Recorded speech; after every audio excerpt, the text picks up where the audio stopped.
कर रहे हैं कार्बोक्सिलिक एसिड में acidic property of carboxylic acid. Actually acidic property को यदि हम समझे तो क्या होगा, ये कार्बोक्सिलिक एसिड है RCOH, ये क्या करेगा, ये H+ आयन रिमूव करेगा। यहां पर ये बन गया कार्बोक्सिलेट आयन।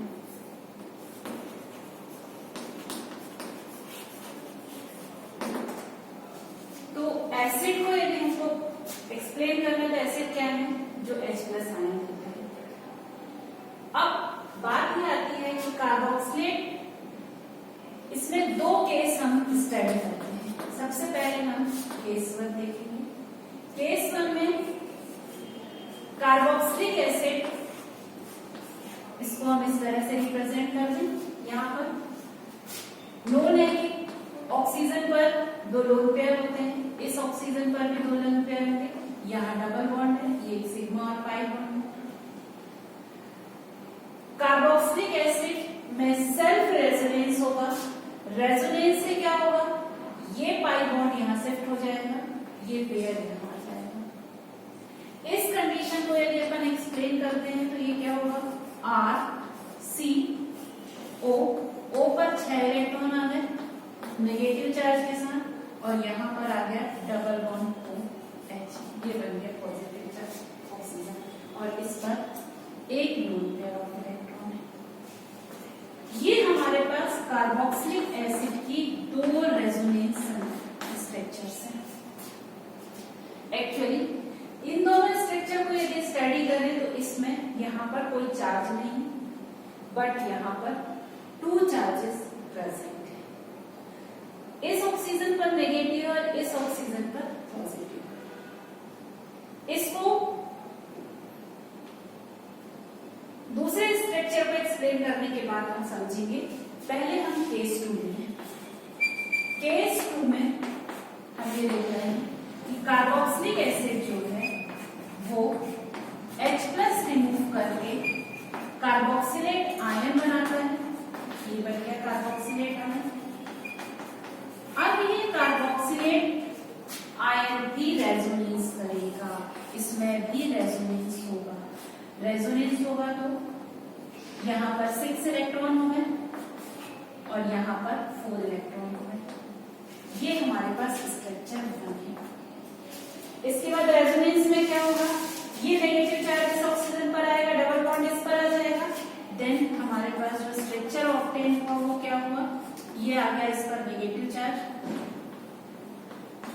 और यहाँ पर आ गया डबल बॉन्ड। ये दो हमारे पास स्ट्रक्चर आए। यदि हम इसका रेजोनेंस हाइब्रिड बनाए तो रेजोनेंस हाइब्रिड कैसे बनेगा, इसका रेजोनेंस हाइब्रिड ऐसे बनेगा, RCO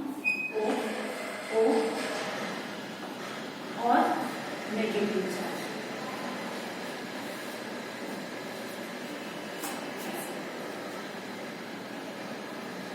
ये 2 केस हमारे सामने आ गए, केस 1 और केस 2। सबसे पहले मैंने बताया ये डिसोसिएट होकर कार्बोक्सिलेट आयन बनाएगा और H+ देगा, इसलिए कार्बोक्सिलिक एसिड एसिड के जैसे बिहेव करता है।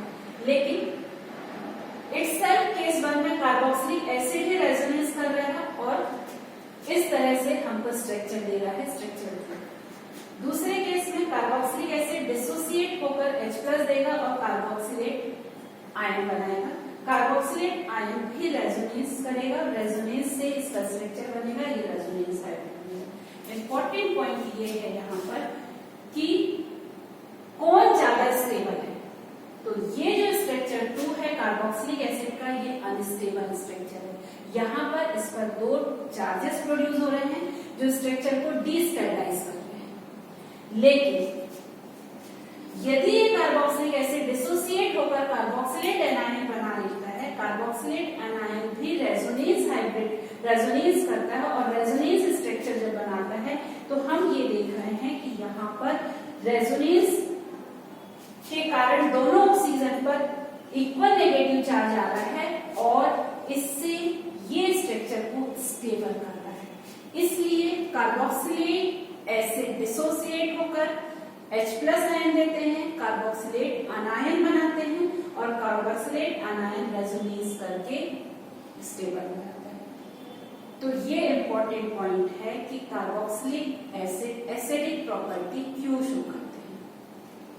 ये तो पॉइंट 1 का डिस्क्रिप्शन हुआ कि एसिडिक प्रॉपर्टी कौन शो करते हैं, लेकिन हम लोग उस पॉइंट पर जाते हैं कि कौन स्ट्रॉन्ग एसिड होगा, कौन वीक एसिड होगा।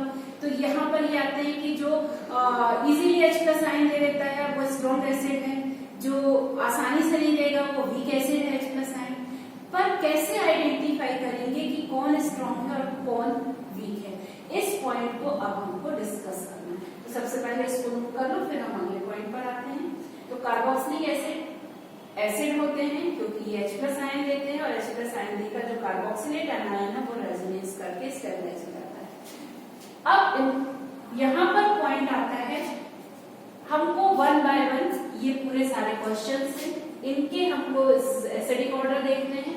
एसिडिक ऑर्डर में कौन स्ट्रॉन्ग एसिड होगा, कौन वीक एसिड होगा, हम कैसे देखेंगे, इसके लिए 2 बहुत इंपॉर्टेंट पॉइंट है जो हमको ध्यान रखना है। Inductive effect. इंडक्टिव इफेक्ट क्या होता है? इंडक्टिव इफेक्ट होता है डिस्प्लेसमेंट ऑफ सिग्मा इलेक्ट्रॉन्स। 2 तरह का होता है, एक +I होता है, एक -I होता है। +I वाले ग्रुप यहाँ लिखे हुए हैं, ये +I और -I ग्रुप। इसमें -I वाला ऊपर लिखा हुआ है। -I वाला ग्रुप जो है वो क्या करता है, डिक्रीज करता है। ये डिक्रीजिंग ऑर्डर दिया हुआ है, nitro group, cyano group, halogen और भी बहुत सारे होते हैं। मैंने जो बहुत यूजफुल वाले ग्रुप है वो यहाँ पर नोट कर दिए। इसी तरह से डिक्रीजिंग ऑर्डर वाला +I ग्रुप का भी ऑर्डर दिया हुआ है। यहाँ पर टर्ड ब्यूटाइल है, आइसोप्रोपाइल है, इथाइल है और मिथाइल है। मैनी मोर होते हैं, कार्बोक्सिलेट भी होता है, ऑक्सीजन माइनस भी होता है, लेकिन जो इम्पोर्टेंट है वो हम इसको डिस्कस करेंगे। एक बार हम ये बता देते हैं कि +I क्या होता है, -I क्या करता है।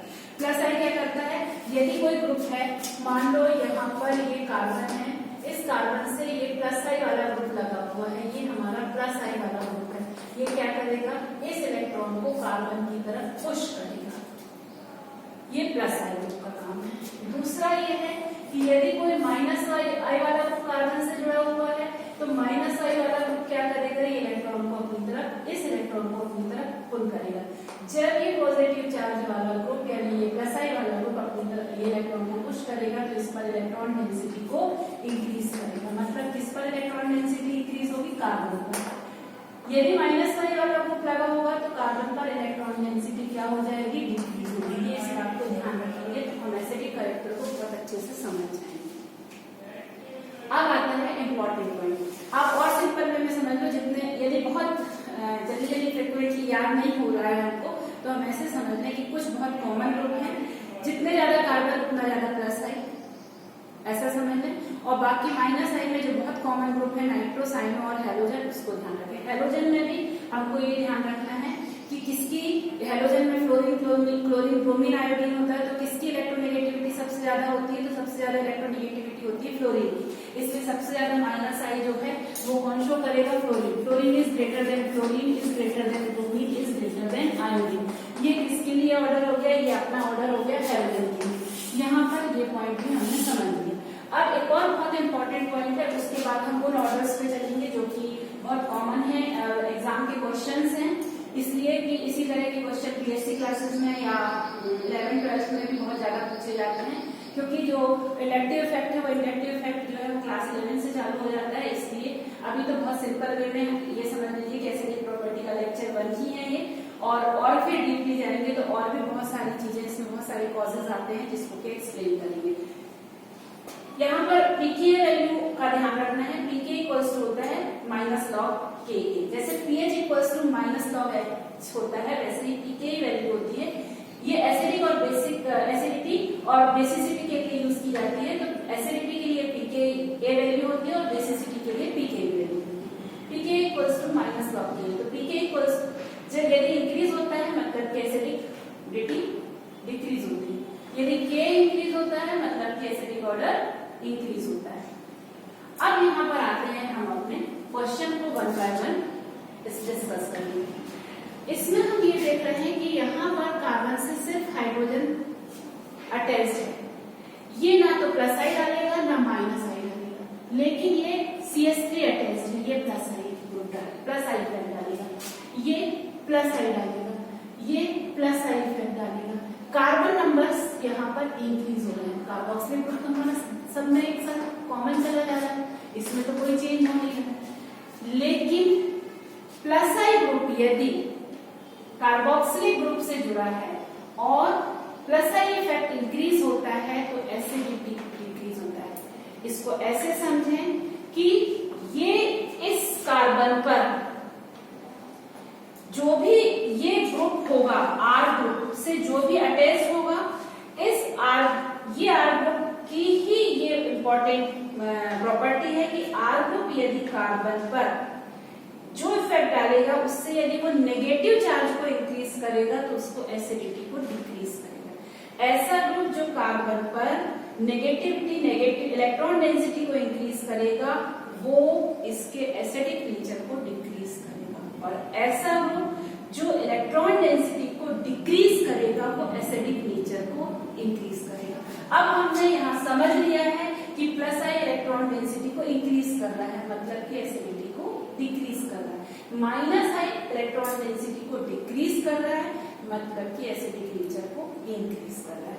तो वन बाय वन डिस्कस करते हैं। यहाँ पर क्या होगा, यहाँ प्लस आई इंक्रीज हो रहा है, प्लस आई इंक्रीज हो रहा है, इसका मतलब क्या हो जाएगा, इसका मतलब ये हो जाएगा कि यदि हम इसको ए बी सी डी दे दें तो क्या होगा, acidic order A is greater than B is greater than C is greater than D, ये हो जाएगा। ये तो प्लस आई का इफेक्ट बता दिया। अब हमारे हैं माइनस आई में मैंने लिख दिया order of acidic nature. Order क्या होगा, fluorine chlorine bromine iodine. Fluorine सबसे ज्यादा इलेक्ट्रोनेगेटिव होता है, तो क्या हो जाएगा, ये इलेक्ट्रॉन को अपनी तरफ पुल करेगा मतलब कि कार्बन पर इलेक्ट्रॉन डेंसिटी को डिक्रीज करेगा, नेगेटिव चार्ज को डिक्रीज करेगा। यानी सबसे ज्यादा एसिडिक कौन होगा, फ्लोरो, फिर क्रोमो। मैंने आयोडो नहीं लिखा है, इसके बाद यदि लिखना है तो हम आयोडो एसिडिक एसिड भी लिख सकते हैं। तो ये हो गया आयोडो एसिडिक एसिड। तो A is greater than B is greater than C is greater than D. इसका उल्टा ऑर्डर भी आ सकता है, डिक्रीजिंग बेसिसिटी ऑर्डर भी आ सकता है। हमको क्वेश्चन किसी भी तरह से आ सकता है, हमको अरेंज करना आना चाहिए। हमको अरेंज करना आने के साथ साथ ये आना चाहिए कि ग्रुप कैसा जुड़ा हुआ है, वो क्या इफेक्ट डालेगा, उसके हिसाब से हम अरेंज करेंगे। इसके बाद फिर हम यहाँ पर आते हैं तीसरे वाले कॉन्सेप्ट में। हम देख रहे हैं ये ट्राइक्लोरो एसिटिक एसिड है, सॉरी यहाँ सी नहीं लिखा, ये डाइक्लोरो एसिटिक एसिड है और ये मोनोक्लोरो एसिटिक एसिड है। इसको भी हम ABC करके डिनोट कर दें। यहाँ पर 3 माइनस आई वाले में मतलब कि इस पर माइनस चार्ज को बहुत ज्यादा डिक्रीज करेंगे, यहाँ पर 2 क्लोरीन है मतलब कि इससे कंपैरेटिवली कम करेंगे, और यहाँ 1 है और कम करेगा। तो ऑर्डर ऑफ मतलब यदि माइनस चार्ज को बहुत ज्यादा डिक्रीज करेंगे मतलब सबसे ज्यादा एसिडिक नेचर ए का होगा, फिर बी का। मैंने आपको पहले ही बता दिया है कि जो माइनस चार्ज को डिक्रीज करेगा वो एसिडिक नेचर को इंक्रीज करेगा। इसके बाद आता है फॉर्मिक एसिड, बेंजोइक एसिड और एसिटिक एसिड। ये तो बिल्कुल क्लियर है कि यहाँ पर ये प्लस आई वाला है तो ये एसिडिक नेचर को डिक्रीज करेगा। फॉर्मिक एसिड में ये कुछ नहीं है, plus I minus I effect नहीं लगेगा, इसलिए फॉर्मिक एसिड सबसे एसिडिक होगा, मोर एसिडिक होगा। फिर बेंजोइक एसिड होगा और फिर एसिडिक, मतलब A is greater than B is greater than C, ये होगा इसका। बेंजोइक एसिड पे भी यदि हम देखें तो एसिडिक नेचर का इफेक्ट हमको शो करना है, उसके सब्स्टिट्यूट का भी इफेक्ट शो करना है, लेकिन अभी आज की लेक्चर में सिर्फ हम इतना ही देखेंगे, उसके बाद फिर हम बेंजोइक एसिड जाएंगे। अब यहाँ पर एक बहुत इंपॉर्टेंट कॉन्सेप्ट तीसरा आ रहा है, ये भी क्वेश्चन आता है कि ये ब्यूट्रिक एसिड है लेकिन ये अल्फा क्लोरोब्यूट्रिक एसिड है। कार्बोक्सिलिक ग्रुप के बाद यदि फर्स्ट कार्बन होता है तो उसको अल्फा बोलते हैं, किसी भी फंक्शनल ग्रुप के बाद के फर्स्ट कार्बन को अल्फा बोलते हैं, सेकंड को बीटा बोलते हैं, थर्ड को गामा बोलते हैं। अब इसमें हाइड्रोजन ग्रुप माइनस आई वाला लगा है, ये पुल करेगा इलेक्ट्रॉन को, लेकिन यहाँ पर क्या चीज है कि देखो यहाँ पर अल्फा पर ही हाइड्रोजन है, यहाँ बीटा पर हाइड्रोजन है और यहाँ गामा पर, मतलब सबसे पावरफुल इलेक्ट्रॉन अट्रैक्ट कौन करेगा, ये वाला करेगा, फिर कौन करेगा, ये करेगा, और फिर कौन करेगा, ये करेगा। तो इसलिए फिर से मैंने इनको ऑर्डर दे दिया ABC, तो यहाँ पर क्या होगा, A is greater then B is greater then C। तो यहाँ पर जाकर अभी सिंपल वे में एसिडिटी का कॉन्सेप्ट खत्म होता है। मैंने आपको बता दिया कि एसिडिक प्रॉपर्टी क्या होती है, ये H+ आयन देकर कार्बोक्सिलेट आयन बनाता है, कार्बोक्सिलेट आयन सेल्फ रेजोनेंस करता है और कार्बोक्सिलिक एसिड में भी रेजोनेंस बताया, लेकिन कार्बोक्सिलिक एसिड में ये अनस्टेबल होगा, ये स्टेबल होगा। इसका जो नेगेटिव चार्ज है, इस नेगेटिव चार्ज को जो ग्रुप कार्बोक्सिलिक ग्रुप से अटैच जो ग्रुप इस नेगेटिव चार्ज को डिक्रीज करेगा, एसिडिक नेचर को इंक्रीज करेगा, और जो ग्रुप इसके नेगेटिव चार्ज को इंक्रीज करेगा वो क्या करेगा, इसकी एसिडिक प्रॉपर्टी को डिक्रीज करेगा। मैंने प्लस आई और माइनस आई दोनों ग्रुप की कुछ ग्रुप की यहाँ पर लिस्टिंग कर दी है, वैसे तो बहुत सारे ग्रुप हैं, सारे नहीं बनाए हैं। प्लस एक्स इलेक्ट्रॉन डेंसिटी को इंक्रीज करता है और माइनस आई वाला डिक्रीज करेगा। इसको हम ये बोलते हैं कि ये जो है पुश करेगा इलेक्ट्रॉन को, ये पुल करेगा। तो यहाँ पर जाकर कार्बोक्सिलिक एसिड की अभी एसिडिक नेचर जो है वो खत्म होता है। फर्स्ट लेक्चर इसमें ये भी ध्यान रखना है कि पीके वैल्यू भी कभी कभी दी जाती है, तो पीके वैल्यू जितनी ज्यादा होगी एसिडिटी उतनी कम होगी, और के वैल्यू जितनी ज्यादा होगी उतनी एसिडिटी इंक्रीज होगी। Thank you.